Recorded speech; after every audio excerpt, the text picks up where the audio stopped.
नमस्कार विद्यार्थियों। आज हम कक्षा 11 की हिंदी का एक चैप्टर पढ़ रहे हैं और जिसका नाम है नमक का दरोगा। इसका फर्स्ट पार्ट हमने पढ़ लिया था। अब बात करते हैं नेक्स्ट पार्ट की। तो हमने देखा कि किस प्रकार जो मुंशी प्रेमचंद हैं आलोपी दीन के गाड़ियों को पकड़ लेते हैं। पंडित आलोपी दीन जो है वो नमक की तस्करी कर रहे थे, चोरी कर रहे थे, ठीक है। तो उनको मुंशीधर ने, जो मुंशी वंशीधर है, उन्होंने पकड़ लिया है, ठीक है। तब उनकी गाड़ियां जो है जब पकड़ी जाती हैं, जिसमें बहुत से नमक को ले जाया जा रहा था चोरी छुपे, तब क्या होता है, तब उनकी गाड़ियों को पकड़ लेने के बाद खुद आते हैं पंडित आलोपी दीन जी। और क्या होता है देखते हैं। पंडित आलोपी दीन अपने सजीले रथ पर सवार कुछ सोते हुए कुछ जागते हुए चले आते थे, यानी कि वो आधी नींद में है, रात का समय है। अचानक कई गाड़ी वालों ने घबराए हुए आकर जगाया और बोले, महाराज, दारोगा ने गाड़ियां रोक दी हैं और घाट पर खड़े आपको बुलाते हैं। कौन बुला रहा है? मुंशी वंशीधर। किसको? आलोपी दीन को। क्यों बुला रहा है? क्योंकि आपकी गाड़ियों को रोक दिया गया है। पंडित आलोपी दीन का लक्ष्मी जी पर अखंड विश्वास था। इसका मतलब क्या है? लक्ष्मी जी पर विश्वास होना, लक्ष्मी जी पर अखंड विश्वास था। अखंड का मतलब जिसके टुकड़े नहीं हो वो होता है अखंड, ठीक है। तो इसका मतलब कह सकते हैं कि पूर्ण विश्वास था। किस पर? पैसों के दम पर। यानी उनको पता था कि पैसों के दम पर हर काम को करवाया जा सकता है। वह कहा करते थे कि संसार का तो कहना ही क्या, स्वर्ग में भी लक्ष्मी का ही राज्य है। यानी देवताओं को भी पैसे के बल पर वश में किया जा सकता है। कौन कहता था? पंडित आलोपी दीन जी। उनका यह कहना यथार्थ ही था। न्याय और नीति सब लक्ष्मी के ही खिलौने हैं, ठीक है ना। तो न्याय व्यवस्था पर यहाँ व्यंग किया गया है कि जो न्याय व्यवस्था है या सरकार है, जितने भी अफसर हैं, अधिकारी हैं, उनको पैसे के बल पर अपने पक्ष में, अपने फेवर में किया जा सकता है, ठीक है। इन्हें वह जैसा चाहती है नचाती है। लेटे ही लेटे गर्व से बोले, चलो हम आते हैं। किसने कहा? पंडित आलोपी दीन जी ने, ठीक है। तो वो क्या कहते हैं, यह कहकर पंडित जी ने बड़ी निश्चितता से पान के बीड़े लगाकर खाए। वो निश्चित थे, उनको पता था कि अगर पुलिस वाले ने पकड़ लिया है तो कोई दिक्कत नहीं है, रिश्वत दे देंगे, वो छोड़ देगा हमारी गाड़ियों को, कोई दिक्कत नहीं है, ठीक है। फिर लिहाफ ओढ़े हुए दारोगा के पास आकर बोले, बाबूजी आशीर्वाद, कहिए हमसे ऐसा कौन सा अपराध हुआ है कि गाड़ियां रोक दी गई? हम ब्राह्मणों पर तो आपकी कृपा दृष्टि रहनी चाहिए। किसने कहा? पंडित आलोपी दीन ने। वंशीधर रुखाई से बोले कि सरकारी हुक्म है, हमको तो ऐसा करना ही पड़ेगा कि जो भी चोरी छुपे ले जा रहा है तो हमको पकड़ना पड़ेगा। पंडित आलोपी दीन ने हंसकर कहा, हम सरकारी हुक्म को नहीं जानते, न सरकार को। हमारे सरकार तो आप ही हैं और हमारा और आपका तो घर का मामला है। हम कभी आपसे बाहर हो सकते हैं क्या? ठीक है, हम तो आपके घर के ही हैं और हमसे हमें इतना परेशान क्यों कर रहे हैं? आपने व्यर्थ का कष्ट उठाया। यह हो नहीं सकता कि इधर से जाए और इस घाट के देवता को भेंट न चढ़ाए। तो यानी कि आप क्या है, एक प्रकार से हमारे लिए देवता के समान है, आपको थोड़ी बहुत क्या है, भेंट चढ़ा देंगे। इसका मतलब क्या है कि कुछ रिश्वत दे देंगे, ठीक है। मैं तो आपकी सेवा में स्वयं ही आ रहा था। वंशीधर पर ऐश्वर्य की मोहिनी वंशी का कुछ प्रभाव नहीं पड़ा। ऐश्वर्य की मोहिनी वंशी, ऐश्वर्य का मतलब क्या हो गया? धन दौलत। धन दौलत की जो ऐश्वर्य की मोहिनी वंशी जो थी, मोहिनी वंशी का कोई प्रभाव नहीं पड़ा। अर्थात धन और ऐश्वर्य का प्रभाव उन पर नहीं पड़ा, ठीक है। धन और ऐश्वर्य का प्रभाव नहीं पड़ा उन पर, ठीक है। और क्या कहा है कि ईमानदारी की नई उमंग थी, यानी नई नई नौकरी लगी थी उनकी और उनमें जोश था, उत्साह था, ईमानदारी से काम करने का जज्बा था। ठीक है, और क्या कहा है कि कड़क कर बोले, हम उन नमक हरामों में नहीं है जो कोड़ियों पर अपना ईमान बेचते फिरते हैं, यानी सस्ते भाव में अपने ईमान को बेचते, धर्म को छोड़कर अधर्म की ओर चले जाए, हम वैसे नहीं हैं। किसने कहा था ये? वंशीधर ने, नमक के दारोगा ने। ठीक है, आप इस समय हिरासत में हैं, आपका कायदे के अनुसार चालान होगा, जुर्माना देना होगा आपको। ठीक है, बस मुझे अधिक बातों की फुर्सत नहीं है। जमादार बदलू सिंह, आओ इधर और तुम इन्हें हिरासत में ले चलो, मैं तुम्हें हुक्म देता हूं। किसको कहा? जमादार बदलू सिंह को। किसने कहा? जो नमक के दारोगा जो हैं वंशीधर, उन्होंने कहा। पंडित आलोपीदीन स्तंभित हो गए। स्तंभित होने का मतलब क्या है? जड़ हो जाना। स्तंभित, स्तंभित का मतलब होता है जड़ हो जाना, निष्क्रिय हो जाना, ऐसा कह सकते हैं, निष्क्रिय या जड़ हो जाना। तो आलोपीदीन ने सोचा कि पैसे रिश्वत देकर ये काम निकलवा लेंगे, अपनी गाड़ियों को छुड़वा लेंगे, लेकिन ऐसा हुआ नहीं और गाड़ी वालों में हलचल मच गई। सब लोग देखने लगे कि इतना बड़ा आदमी है, पैसे वाला है आलोपीदीन, ठीक है, इसकी जान पहचान है, और लेकिन फिर भी इसको एक छोटा सा व्यक्ति, कोई नया व्यक्ति है और वो इसको कैद कर रहा है। ठीक है, तो ये गलत हो गया। पंडित जी के जीवन में कदाचित यह पहला ही अवसर था, कदाचित मतलब संभवतः है, कि पंडित जी को यह ऐसी कठोर बातें सुननी पड़ी हो। पहला ही मौका हुआ है। आज तक तो क्या होता था कि कोई भी काम उसका रुका नहीं, क्योंकि पैसों का बल था उसके पास में। ठीक है, बदलू सिंह आगे बढ़ा, किंतु रोब के मारे ये साहस नहीं हुआ कि उनका हाथ पकड़ सके। ठीक है ना, तो बदलू सिंह वो छोटा सा एक सामान्य सा जमादार है, ठीक है ना, ये कह सकते हैं कांस्टेबल है, ठीक है, तो वो उसको जो कांस्टेबल है या बदलू सिंह है, वो उस आलोपीदीन को पकड़ भी नहीं पा रहा है, हाथ भी नहीं लगा सकता, क्योंकि वो प्रभावशाली व्यक्ति था। ठीक है, पंडित जी ने धर्म को धन का ऐसा निरादर करते कभी नहीं देखा था। विचार किया कि अभी उद्दंड लड़का है, उद्दंड मतलब शरारती लड़का है। उद्दंड लड़का किसे कहा गया है? उद्दंड, उद्दंड लड़का किसे कहा गया है? मुंशी वंशीधर को, वंशीधर को कहा गया है। ठीक है ना, कि अभी अभी ये नौकरी इसकी लगी है, दरोगा पद पे ये प्रतिष्ठित हुआ है, ठीक है ना, और ये अभी इसकी उम्र कम है, अभी इसको पता नहीं है कि क्या करना चाहिए। ठीक है ना, तो ये समझ नहीं पा रहा है अभी, माया मोह के जाल में अभी नहीं पड़ा है, अल्हड़ है, झिझकता है। अल्हड़ का मतलब नादान है, उद्दंड भी है और अल्हड़ है, अल्हड़। ठीक है ना, तो ये जो वंशीधर है, तो ये क्या है? अभी नादान है, नासमझ है, अभी समझ नहीं रहा है। ठीक है ना, पैसों का क्या प्रभाव होता है। ठीक है ना, क्योंकि उसमें जो वेतन उसको मिल रहा है वो एक उसकी फिक्स सैलरी है, लेकिन उसको मैं कितना दे सकता हूं, ठीक है ना, मैं कितना उसको लाभान्वित कर सकता हूं, ये वो नहीं समझता है। ठीक है, बहुत दीन भाव से बोले, बाबू साहब ऐसा न कीजिए, हम मिट जाएंगे। किसने कहा? आलोपीदीन ने। इज्जत धूल में मिल जाएगी, हमारा अपमान करने से आपके हाथ क्या आएगा, हम किसी तरह आपसे बाहर थोड़े ही हैं। ठीक है ना, हमें हमारी बेइज्जती मत कीजिए, इससे आपकी भी बेइज्जती हो जाएगी। ठीक है, वंशीधर ने कठोर स्वर में कहा, हम ऐसी बातें नहीं सुनना चाहते, हमें तो अपने धर्म का पालन करना है, कर्तव्य का पालन करना है। आलोपीदीन ने जिस सहारे को चट्टान समझ रखा था, वह पैरों के नीचे से खिसकता हुआ मालूम हुआ। तो इसमें क्या कहा गया है कि आलोपीदीन जिस सहारे को चट्टान समझ रहे थे, जिस सहारे को चट्टान समझते थे, आलोपीदीन जी जिस सहारे को चट्टान समझते थे, वह पैरों के नीचे से खिसकता हुआ मालूम हो रहा था। पैरों के नीचे से खिसकता हुआ मालूम होता था। ठीक है, तो इसमें क्या कहा गया है कि जो सहारा था, आलोपीदीन का सहारा कौन है? लक्ष्मी है, धन, वैभव, संपत्ति, ये उसका सहारा है।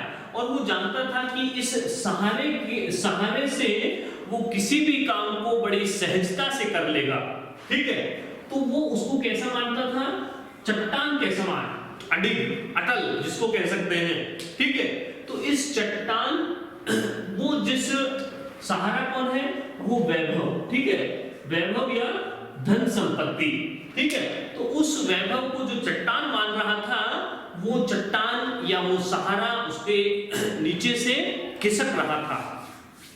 स्वाभिमान और धन ऐश्वर्य को कड़ी चोट लगी, किंतु अभी तक धन की सांख्यिक शक्ति पर पूरा भरोसा था। अभी भी धन की सांख्यिक शक्ति, सांख्यिक मतलब यानी आलोपीदीन ने कहा था कि मैं रिश्वत दे दूंगा, ठीक है, लेकिन उस वंशीधर ने नहीं ली। लेकिन उसे पता था कि जब मैं उसके नंबर को बढ़ा दूंगा, संख्या को बढ़ा दूंगा, तो शायद ये काम हो सकता है। किस प्रकार? कि उन्होंने कहा कि किंतु अपने मुख्तार से बोले, लाला जी 1000 के नोट बाबूजी को भेंट करो। किसको? वंशीधर को। आप इस समय भूखे सिंह हो रहे हैं, तो जो भूखा शेर होता है उसके सामने जो भी आए वो खा लेता है, ठीक है ना। तो ये वंशीधर भी क्या हो रहा है, ये छोटी मोटी रकम नहीं ले रहा है, उसको बड़ी रकम देनी पड़ेगी, ठीक है। वंशीधर ने गर्म होकर कहा, 1000 नहीं, 1,00,000 नहीं, 1,00,000 भी मुझे सच्चे मार्ग से नहीं हटा सकते हैं। धर्म की इस बुद्धिहीन दृढ़ता और देव दुर्लभ त्याग पर मन बहुत झुंझलाया, ठीक है ना। वो जो आलोपीदीन जी थे वो क्या हो रहे थे? झुंझला गए, ये क्या हो रहा है, पैसे से कितना पैसा मैं दे रहा हूं, फिर भी मान नहीं रहा है। अब दोनों शक्तियों में संग्राम होने लगा। धन ने उछल उछल कर आक्रमण करने शुरू कर दिए। तो धन क्या है? आलोपीदीन क्या कर रहा था? धन से प्रभाव कर अपना क्या कर रहा था? आक्रमण कर रहा था, बोली लगा रहा था, इतने पैसे लो, इतने लो। और उधर से 1 से 5, 5 से 10, 10 से 15 और 15 से 20,000 तक नौबत पहुंची। किंतु धर्म अलौकिक वीरता के साथ इस बहुसंख्यक सेना के सम्मुख अकेला पर्वत की भांति अटल और अविचलित खड़ा था। तो यहां पर क्या कहा गया है कि जो आलोपीदीन है, पंडित आलोपीदीन है, वो धनवान पुरुष है, और आलोपीदीन के पास किसका पावर है? धन का पावर है, ठीक है। और इनसे लड़ाई किसकी हो रही है? यहां पर जो है मुंशी वंशीधर, और वंशीधर के पास किसका पावर है? धर्म का पावर है, सच्चाई का पावर है, ठीक है ना। तो यहां कहा गया है कि यहां पर धन की एक भी नहीं चल रही है। धन वहां पर प्रभाव किया जा रहा है कि तुमको इतनी रिश्वत देंगे, इतनी देंगे, लेकिन वो धर्म, सच्चाई पर जो खड़ा हुआ व्यक्ति है वंशीधर, वो सत्य को ही मान रहा है, ठीक है। और क्या कहा है कि ये धर्म तो केवल अकेला ही है, अकेला धर्म है, अकेला सत्य है, लेकिन उसके यहां पर ये जो धन है वो उसकी सेना बहुसंख्यक है, बहुत सारे पैसे हैं, ठीक है ना। लेकिन धर्म अकेला लड़ रहा है। कैसा लड़ रहा है? पर्वत की भांति, जिस प्रकार पर्वत होता है, चलता नहीं है, उसको अचल कहते हैं, अटल कहते हैं, उसी प्रकार ये जो धर्म था वो भी क्या हो रहा था? अटल था और अविचलित था, विचलित नहीं हो रहा था, किसी के भी प्रभाव से उसने चेंज नहीं हो रहा था, दल बदलू नहीं था कि मैं इतने पैसों के प्रभाव में मैं आ जाऊं, ठीक है। आलोपीदीन निराश होकर बोले, अब इससे अधिक मेरा साहस नहीं, आगे आपको अधिकार है, ठीक है, मैं इतना ही दे सकता हूं, 20,000 रुपए में दे सकता हूं रिश्वत, इससे ज्यादा नहीं। वंशीधर ने अपने जमादार को ललकारा। बदलू सिंह मन में दरोगा जी को गालियां देता हुआ पंडित आलोपीदीन की ओर बढ़ा कि अब तो इस आलोपीदीन को पकड़ना ही पड़ेगा, कैद में लेना पड़ेगा।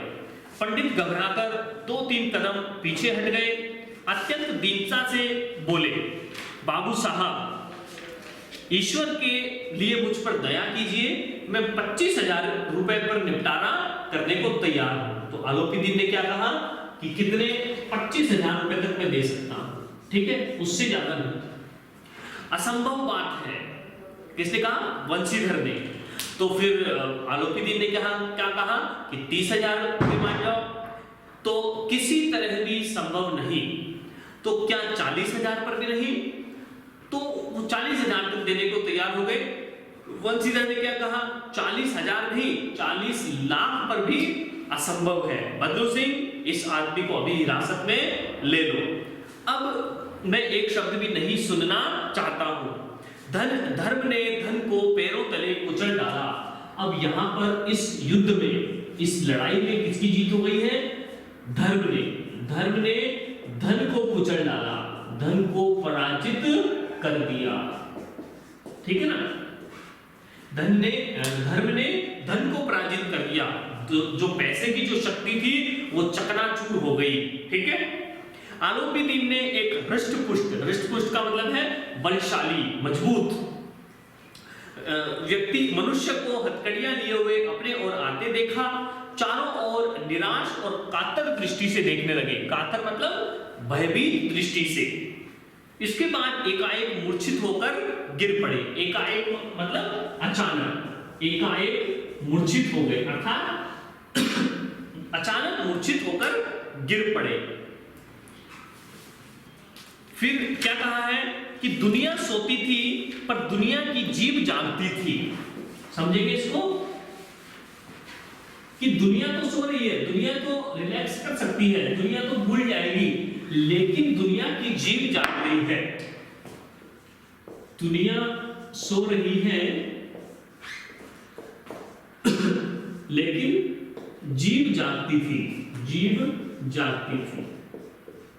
इसका मतलब क्या है कि दुनिया के जो लोग हैं, संसार जो है वो क्या करता है, किसी भी बात पर वो टीका टिप्पणी करेगा। दुनिया का स्वभाव है, चाहे अच्छा कुछ हो रहा हो उसके सामने, चाहे कुछ बुरा हो रहा हो, लेकिन वो टिप्पणी करे बिना नहीं रहेगा, कुछ न कुछ कमी जरूर निकालेगा। ठीक है ना?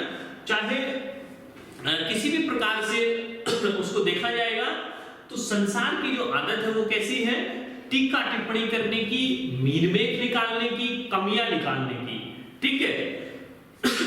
तो जब आलोपी दीन को पकड़ा गया तो संसार वाले उसके ऊपर टिप्पणियां करने लगे, कहने लगे। सवेरे देखिए तो बालक वृद्ध सबके मुंह से यही बात सुनाई देती थी, जिसे देखिए वही पंडित जी के इस व्यवहार पर टीका टिप्पणी कर रहा था। सब बोल रहे थे। इतने दिन तो कोई किसी ने भी नहीं कहा कि भाई ये जो पंडित आलोपी दीन है वो पैसे वाला है और गलत आदमी है, ऐसा किसी ने भी नहीं कहा। लेकिन अब जब उसको पुलिस ने पकड़ लिया है, ठीक है, दरोगा साहब ने या वंशीधर ने उसको कैद में डाल दिया है, तब सब लोगों की आवाज निकल रही है। ठीक है? ये तो था ही ऐसा ही। ठीक है? इस प्रकार से निंदा की बौछारें हो रही थी। निंदा मतलब उसकी बुराई की जा रही थी। ठीक है? ये तो गलत आदमी था। मानो संसार से अब पापी का पाप कट गया हो। पानी को दूध के नाम से बेचने वाला ग्वाला, और कौन कौन लोग उसकी बुराई कर रहे थे? ऐसा व्यक्ति, ऐसा ग्वाला जो दूध में क्या करता था, बहुत सारे पानी को मिलाकर बेचता था। ठीक है ना? वो उसमें खुद में कमी है, लेकिन वो अब किस में कमी निकाल रहा है? पंडित आलोपी दीन में कमी निकाल रहा है। ठीक है? और कल्पित रोज नाम से भरने वाला अधिकारी वर्ग, ठीक है ना, जो बहुत सारी रिश्वत लेते हैं, फर्जी कागजात बनाते हैं, ऐसे जो अधिकारी थे, अब वो क्या कर रहे हैं? वो पंडित आलोपी दीन की कमी निकाल रहे हैं। और रेल में बिना टिकट सफर करने वाले बाबू लोग, जाली दस्तावेज बनाने वाले सेठ और साहूकार, यह सब के सब देवताओं की भांति गर्दने चला रहे थे। ये सब क्या हो गए थे? तो इस प्रकार संसार का स्वभाव क्या है कि संसार का स्वभाव है टीका टिप्पणी करने का। यानी अगर कोई व्यक्ति सफल हो जाता है तो संसार के लोग क्या कहेंगे? हाँ, मैंने कहा था कि इस व्यक्ति में, इस मनुष्य में मुझे एक अलग ही बात दिखाई देती है, ये एक दिन जरूर बड़ा व्यक्ति बनेगा, ये नाम करेगा। कब कहते हैं? जब वो नाम कर देता है तब। और मान लो कि कोई व्यक्ति जो है वो उसका पतन हो गया है, कोई बुरा व्यक्ति है, कोई कुख्यात व्यक्ति है, तब भी संसार के लोग क्या कहेंगे? हाँ, ये तो था ही ऐसा ही। ठीक है ना? ये तो इसी प्रकार की हम तो जानते ही थे। ठीक है ना? कि ये जो है किसी न किसी दिन ये पकड़ा जाएगा, ये तो गलत काम करता है, ये तो शुरू से ही ऐसा आदमी था, गलत व्यक्ति था। तो इस प्रकार से संसार के लोग क्या करते हैं, वो टीका टिप्पणी करते हैं, उनका स्वभाव है। ठीक है। जब दूसरे दिन पंडित आलोपीदीन अभियुक्त होकर कांस्टेबलों के साथ हाथों में हथकड़ियां, हृदय में ग्लानि, ठीक है, उनके हृदय में क्या थी, जब पंडित आलोपीदीन को पकड़ लिया गया, किसने पकड़ा, वंशीधर ने, उनको हथकड़ियां पहना दी, उनके हाथों में क्या थी, हाथ में हथकड़ियां पहना दी गई, उनके हृदय में ग्लानि थी, दिल में क्या थी उनके, शर्मिंदगी।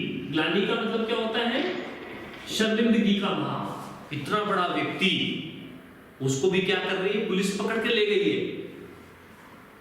ठीक है। हृदय में ग्लानि और शोभ भरे लज्जा से गर्दन झुकाए। हृदय में ग्लानि थी, शोभ का भाव था, ग्लानि मतलब शर्मिंदगी, शोभ का मतलब दुख का, और लज्जा का भाव था। ठीक है, शर्मिंदगी का भाव। लज्जा से गर्दन झुकाए अदालत की तरफ चले तो सारे शहर में हलचल मच गई। पूरे शहर को जब पता लगा कि इतना बड़ा व्यक्ति जिसने सब लोगों को कर्ज दे रखा है, ठीक है ना, ब्याज पर वो पैसे देता है सबको, ठीक है, सब लोग उसके पैसों के बोझ के तले दबे हुए हैं और वो हर काम को आसानी से बना लेता है।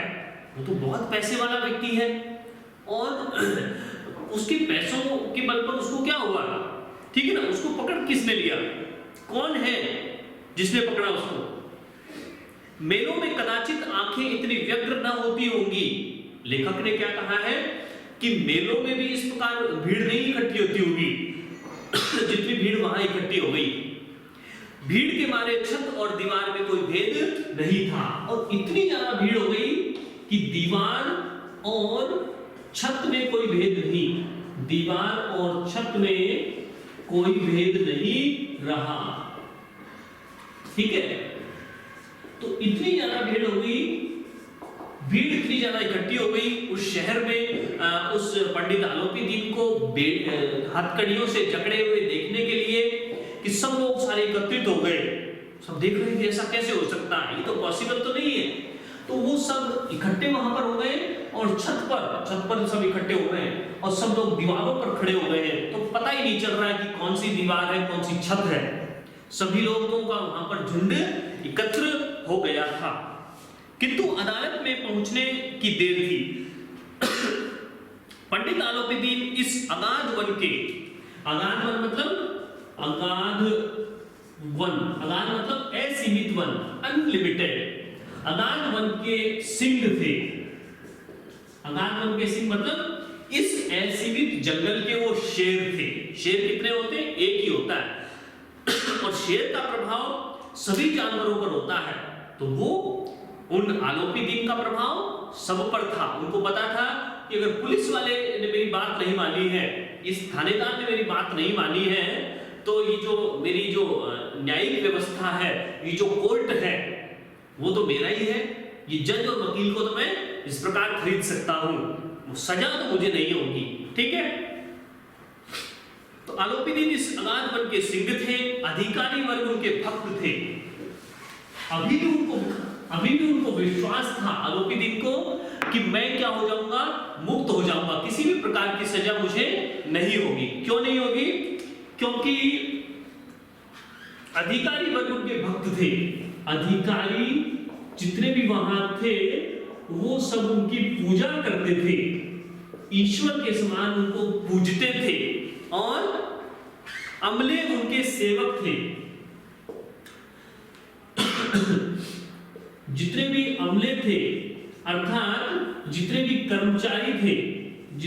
कर्मचारी थे वो उनके सेवक थे, अर्थात कह सकते हैं नौकर के समान थे उनके। और क्या कहा गया है, वकील और मुख्तार उनके आज्ञा पालक थे। वकील और मुख्तार किसको कहते हैं, जूनियर वकील को कह सकते हैं मुख्तार। वकील और मुख्तार क्या थे, उनके आज्ञा पालक थे, उनकी आज्ञा पालन करने वाले थे। और क्या कहा है कि जो अर्दली और चपरासी, अर्दली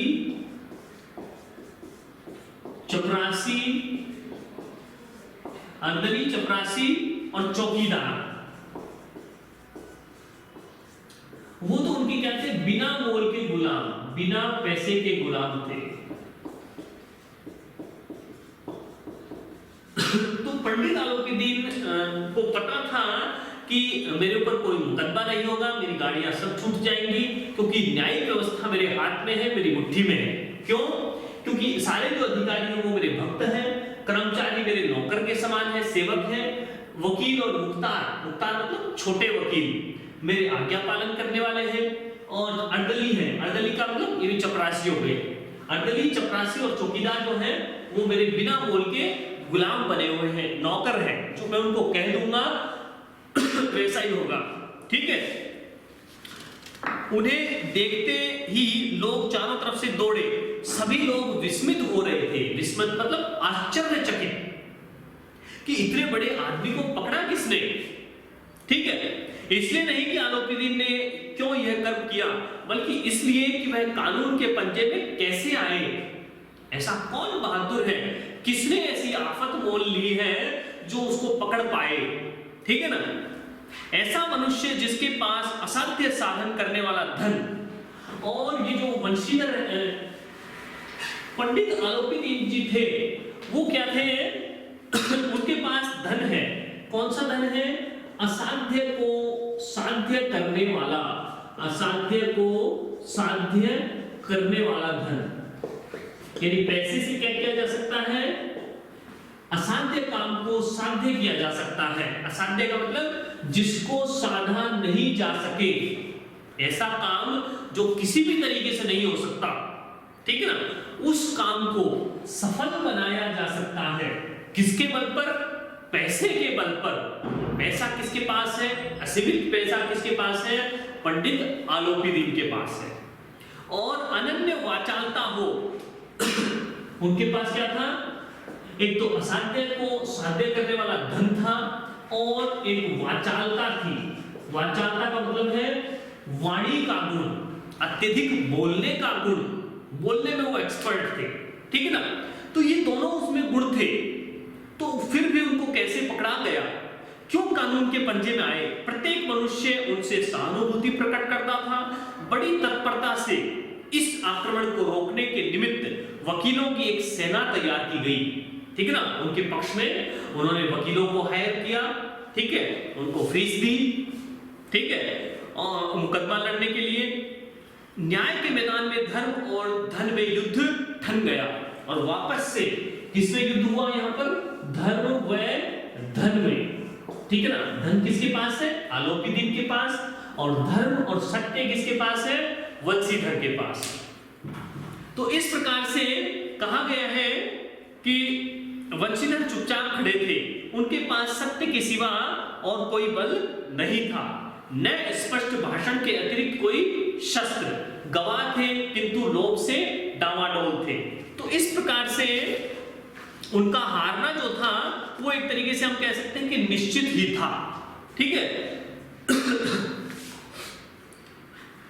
यहां तक कि मुंशी जी को न्याय भी अपनी ओर से कुछ खिंचा हुआ दिखाई दे रहा था। तो अब उनको लग रहा था कि सभी इनके साथ हैं तो मैं तो हार गया। और किसने सोचा? वंशीधर ने। वह न्याय का दरबार था, परंतु उसके कर्मचारी पर पक्षपात का नशा छाया हुआ था। ठीक है। किसका पक्ष लेंगे? आलोपीदीन जी का। किंतु पक्षपात और न्याय का क्या मेल? जहां पक्षपात हो वहां न्याय की कल्पना भी नहीं की जा सकती। मुकदमा शीघ्र ही समाप्त हो गया। डिप्टी मजिस्ट्रेट ने अपने तजवीज में लिखा, तजवीज मतलब अपने निर्णय में उन्होंने क्या डिसीजन दिया? मजिस्ट्रेट ने, जज ने क्या डिसीजन दिया कि पंडित आलोपीदीन के विरुद्ध दिए गए प्रमाण निर्मूल और भ्रमात्मक हैं, कोई उन पर बेस नहीं है। ठीक है। वह एक बड़े भारी आदमी है। यह बात कल्पना के बाहर है कि उन्होंने थोड़े लाभ के लिए ऐसा दुस्साहस किया हो। ठीक है। यह यद्यपि नमक के दारोगा मुंशी वंशीधर अधिक दोष नहीं है, लेकिन यह बड़े खेद की बात है, बड़े दुख की बात है कि उसकी उद्दंडता और विचारहीनता के कारण एक भले मानुष को अच्छा जो सज्जन पुरुष है, जेंटलमैन है, समाज में जिनका आदर है, कौन है वो? पंडित आलोपी दीन जी। उनको कष्ट झेलना पड़ा। हम प्रसन्न हैं कि वह अपने काम से सजग और सचेत रहता है, किंतु नमक से मुकदमे की बढ़ी हुई नमक हलाली ने उसके विवेक और बुद्धि को भ्रष्ट कर दिया है। भविष्य में उसे होशियार रहना चाहिए। तो इस चैप्टर में इस प्रकार की बात कही गई है कि किस प्रकार की ये जो न्यायिक व्यवस्था है, इसमें धर्म का साथ कोई नहीं दे रहा है, बल्कि धन की विजय यहां पर दिखाई गई है। तो बात करते हैं नेक्स्ट चैप्टर में आगे की कहानी के बारे में। धन्यवाद।